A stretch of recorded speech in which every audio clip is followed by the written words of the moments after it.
Uunlad ka.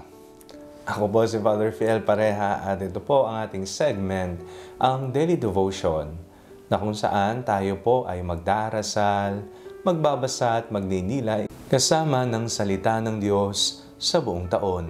Manalangin tayo. Sa ngalan ng Ama, ng Anak at ng Espiritu Santo. Amen.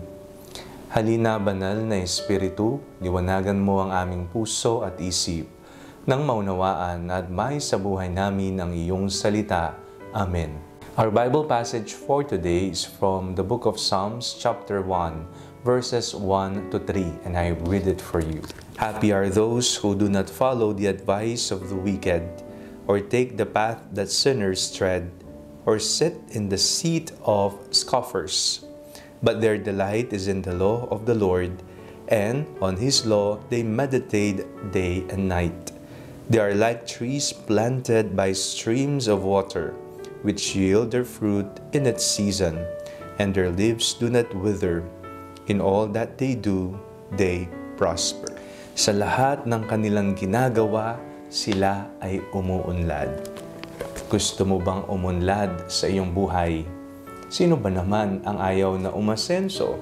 Hindi lamang po sa mga material na bagay o sa yaman, kung hindi yumabong din, umusbong din sa talento, kakayahan, kasipagan, sa pagmamahal, sa awa, at sa pagtutulong sa kapwa. Iba't ibang uri ng pag-usbong at pag-unlad. Ano po ang ating gagawin? Ito po ang unang salmo na nakatala sa Biblia. At ano po ang ginagawa ng salmistang ito na patuloy niyang ipinapangaral? Ang sabi niya, mapalad ang taong ang kautusan ng Panginoon ay ang kanyang kasiyahan, na siyang nagninilay araw at gabi sa mga ito. Napakahalaga po na ang tanging kalooban ng Diyos, ang kanyang kautusan lamang ang ating sinusundan.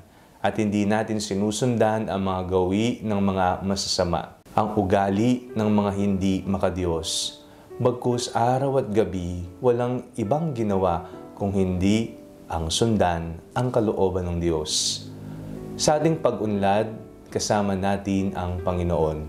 Hindi niya tayo pababayaan.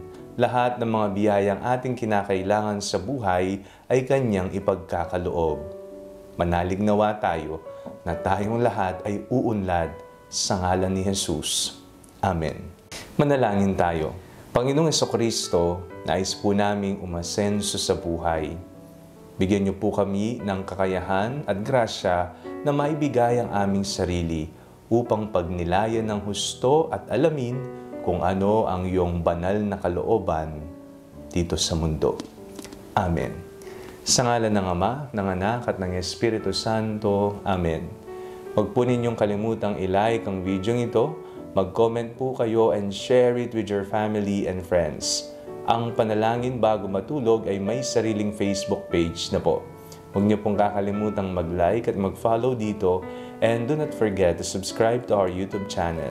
I-click niyo lamang po ang link na nasa description ng video ito, o kaya naman po, just search Father Fiel Pareha. God bless you po.